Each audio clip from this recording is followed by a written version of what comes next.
All right, lads. The Autumn Nation series, I don't know if you've heard, but it's actually on TNT Sports this year. And with choice. the three of you representing each of your countries, we thought it best to ask some questions specific to your nations, but also have a little ask around what we think about the other nations involved. We're hosting 21 games. How amazing is that going to be? So, some statements and some queries. We're going to begin with England, which is important because they're up against the All Blacks first up. England have a better squad now than they did in the 2023 World Cup. Agree or disagree? This is a tough one for you. Obviously not. Why so? DC's on it. Why so? No, I actually would agree. I think we do have a better squad now than the World Cup.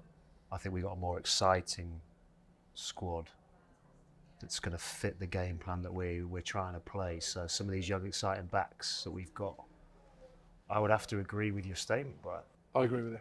I agree. I think some of the young backs in that England squad could be absolute rock stars. Freeman, favourite boxer, is some player. Chose well, didn't he? Yeah, unbelievable. Yeah, chose well. Breaks me to this day. And Ollie Slightholme. I think Ollie Slightholme has British line written all over him. What about British and Irish lines? Will you get on British that too? For God's sake, sorry, Ron. I agree. But there you go. The quality, the average quality across that squad, I agree with you. Do they have to win against the All Blacks, having pushed them so close in the two summer tests? I would really like them to win. That's not what the question was. No, thank you. Must they? John, thank you. We're co-presenting. I feel like they should beat one of the top four teams, and that being New Zealand first or South Africa. I'd like to see them beat one of those teams. If they don't, I think they'll be disappointed. I also agree. I think it's a better team than last World Cup. Is it a better team than 2019? I'm not so sure, but that's not the question. Okay. But I tell you what, they're to be reckoned with. The job they did on Ireland in the Six Nations and then pushing the All Blacks close twice. They're no doubt a coming team, so I'm with you. All right, quickly, lads, round up. Agree or disagree? Agree. Agree. Agree. Oh, it's right across the board, agreement. Well done, you passed. All right, on to Wales. Ben Thomas is the best back in Wales, according to Warren Gatland. I'm ready to be educated because Ben Thomas isn't someone that is very high on my radar. So give us a bit of insight. Top player, could play 10 or 12. Best back playing club rugby in Wales. I'd agree. But I think Thomas Williams at Gloucester would have something to say about that as best back. Welsh back. Obviously, he's not playing his club rugby in Wales. Thomas Williams, Max Llewellyn, Gareth Anscombe, Hathaway on the wing. Gloucester is a bit of a fifth region for us at the minute with some top players. But Ben... So does he start? Does Ben start? Tricky with Anscombe coming back in at 10. I think with Thomas and Gareth, the relationship they've got and the form they've shown early season as a pair, I've got a feeling Warren might go for those two as a pair, which means Ben would play 12, but then you need a ball carrier at 13. That's what I was going to ask you, who plays 13? Who plays 13? And I love the look of the two young centres Warren has picked. You know, Eddie James, Max Llewellyn, two have all the tools to be great test players. I know the experience of Nick Tompkins and Owen Watkin, but those two, one of them at 13, picking the lines off Ben Thomas. Ben Thomas is a really, really nice footballer, and he's put on some timber as well. He's got ball carrying punch now as well. So it starts to look a bit of an embarrassment of riches, all being they're very young, these players. So, you know, I think Ben Thomas, best back playing in Wales, agree. Best Welsh back at the minute, Thomas Williams. Right, lads, he hasn't given you a chance to get a word in, so agree or disagree? Your extensive knowledge of Ben Thomas. I've watched him play a lot. I actually forgot more than you, I think. Fair. He's playing well. I don't think he's the best back in Wales now. Who would be then? I think Eddie James would be for me at the moment. Best form back as a young player, and he's playing in a team. Scarlett's probably struggling a little bit, But when I see him play in a struggling team, how he's able to cut lines, make breaks, is positive influences on every single game he's involved in. And he's a young kid. That question of, he's played with Johnny Williams, obviously, at 12, which I think helps him. Would it be the same partnership with Ben Thomas at 12? I don't know, because you got power inside you. So, yeah, I'm going to say Eddie James. Thanks for a quick wrap. Thomas Williams, I'm Should a have come to massive, me earlier. I'm with you. I'm Thomas a massive Williams, fan of for Thomas sure. Williams. I've always been a massive Yeah. fan of him. Playing against him for Cardiff, now he's carving up in the Premiership. For me, he's Wales' best back, if not maybe Wales' best player. Best back in Wales is the Wales. question. Are we Playing going to in be Wales. best back playing in Wales, Danny? Okay. Semantics. Devil's in the detail, guys. The devil is in the detail. So, Jamie, I am going to agree with you. Agree. Okay. Disagree. Disagree.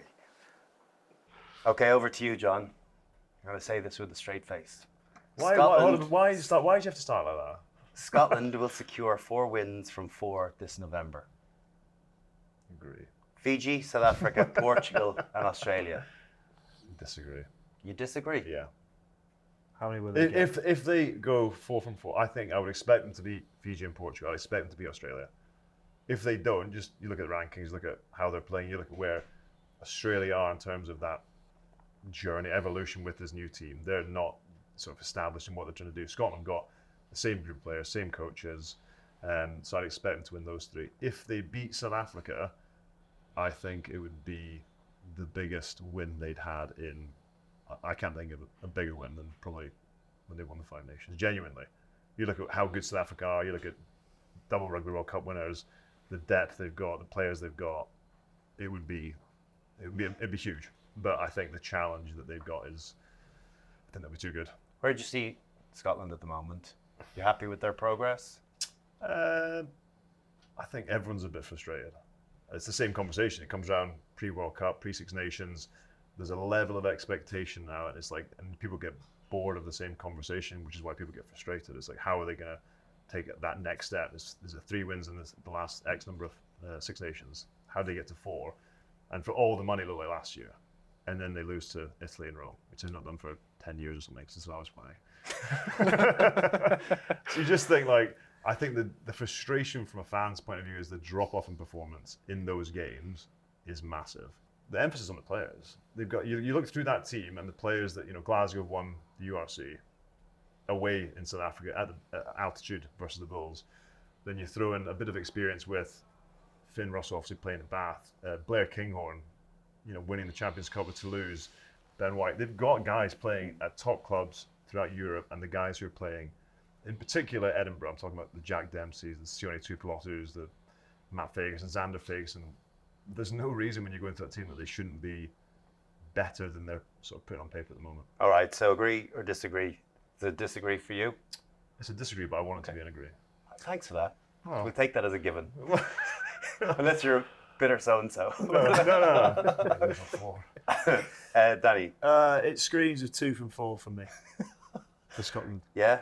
I could see Fiji Beat South Africa and Australia and lose them to Yeah, Portugal. but you never know. Well, like John says, whenever you think Scotland have nailed it, something happens, and they're so close, but yet so far. I would say I could see Fiji being a tough game for Scotland. I think they'll beat Portugal.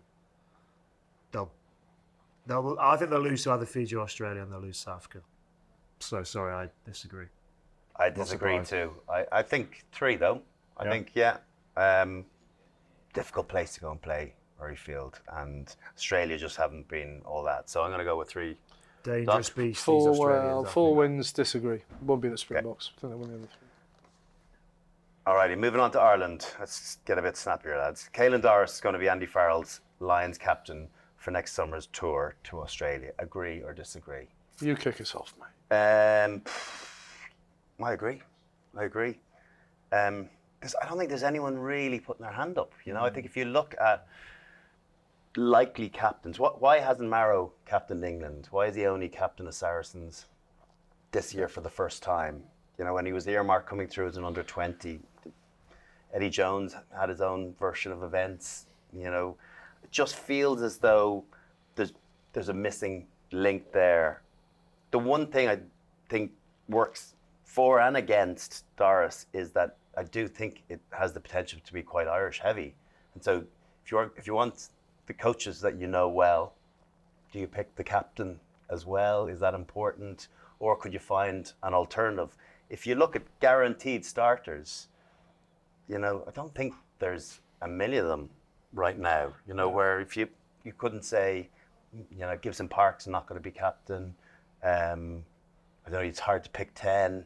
Centres still unknown. Back three. I think there's a lot of positions. Ben Earl, he's going to be in the back row, you would suggest, but he hasn't captained his club team or the national team. I just don't think there's that much leadership roaring going. I'm going to be starting, so yeah, put me in. What's going to be amazing is after all this debate, he just rings his son, and his son comes along and says, "I'll captain." Do you think he'll go? I mean, how can you not pick your own son? Could you not pick your own son if he was still a very, very good player? I think he's played for the Lions I before. think he'll go. He'll be he'll be a conversation because Marcus Smith and Finn Russell, Yeah. it's theirs to lose, and they're both players, right? You need a conservative strategist at 10 to go on a Lions tour, and he's your man. Might be one Sunday lunch he just goes, "Pass me the Yorkshire pudding." And by the way, I'm your captain. But I think I agree with you, Brian. I think it's Doris's to lose. I think if Ireland go well, he's captain in a good Irish side. It's his to lose, mate. But with Farrell as coach, he'll want some familiarity. So yes, I agree. Agree. Danny? Agree. 4 agrees. Straight through to the final in Wembley. Nice. X Factor style. Judges' houses. Last one. We've no Frenchies here, but this is one for the general public and a question that I'm intrigued to hear the answers to. Antoine Dupont is a World Cup win away from being the greatest rugby player of all time. Doc? Agree. Talk about longevity in the game. That's a different part of this conversation, but I've not seen a player stand head and shoulders above a sea of excellent rugby players like I have done with Antoine Dupont. Whether he's the greatest player of all time, I think he's always in that conversation regardless of a Rugby World Cup because that's a team accolade, isn't it? This is an individual accolade. He's in the top 3 of all time now, I think, regardless of a World Cup win.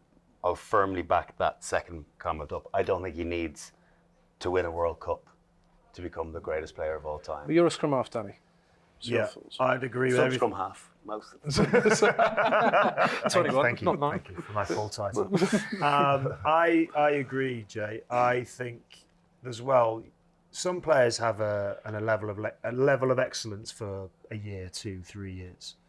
He just seems to keep getting better, and he's better than everyone else and keeps improving. He's then gone and done sevens, won a World Cup for France, come back, won a double with Toulouse, European and domestic title. And I don't see him have a bad game. You don't see him have a bad game. And he doesn't need to win a World Cup, I don't think, to be in the conversation. I already think he's doing things that other scrum halves can only dream of. He makes it look so easy. He was off on holidays in Miami a couple of weeks ago, yeah. came American back, came football, off the wasn't bench he? and scores a hat-trick. Yeah. He's genuinely playing a different sport. Yeah. It makes me as depressed as I could ever be about my own career. I saw what was in front of me. and Wow, that's slow. Well, he's seeing a completely different game. And you bear in mind that people who watch or don't understand that every team that plays against him, how do we stop him? And nobody does. Like, he's literally got a target on his back and he's doing it's a basic skill set, but then the stuff he does over and above that every single week, whether it's Toulouse, it's France, it's sevens, is remarkable. The chat at sevens was as soon as he came in, they all started getting nervous. Guys that had played it for 5 or 6 years. good. The new guy, this guy, he's got the ball. But that's but mate, it tells you all about the aura and influence of this guy. Influence, right? How you can impact games. Put him in your team, you are a couple 100% more likely to win that rugby game. And that tells you how good a player He's going to play is. centre this So- year, isn't he? So, okay. He's going to play centre this year. 13 now. He wants to go there. Ah, yeah. He's He completed could- scrum he literally half. could play, yeah, exactly. He did it. Did it. Danny's still trying. Yeah, 39 years old. So, is he a World Cup win away from being the greatest rugby player of all time? Agree or disagree? Disagree because I don't think it needs a World Cup. Same. Same. Same.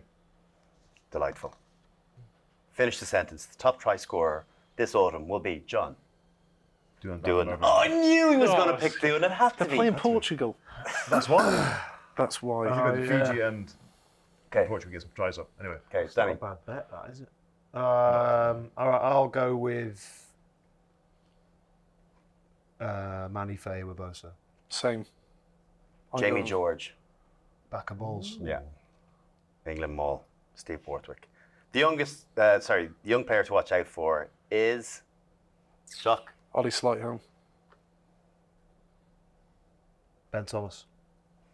Yeah. Eddie James. Jamie Osborne. The player of the series will be Is there a player of the series? no, but like who's going to be the standout player? Metaphorically. So metaphorically, thank you. Yes. Who's going to be the Antoine Dupont of this series? Antoine Dupont. Potentially. I'm gonna go with Marcus Smith. I just think we're going to see the best of him. Bundy Aki, Lions, yeah. Jameson Gibson Park. The match I'm most excited for is Ireland All Blacks, Friday night. Can't beat it. Ireland, New Zealand. I want to see some tension there. That's yeah. I want to see Rico Ioane going head to toe with Johnny Sexton on top. I want to see Scotland, Fiji on the back of Yeah, so do I. I'll just replay this back to Danny. Oh, you put yourself out there, mate. It happens. I want a rematch of the World Cup semi-final, England versus South Africa. Chance for England to get a bit of redemption. I'm going on Ireland All Blacks as well. Right. Thank you for your time, lads. Great Thank you. insights. We'll look forward to seeing you over the course of the next few weeks, and good luck, Scotland. Thank you. I felt heartfelt. Intended that way.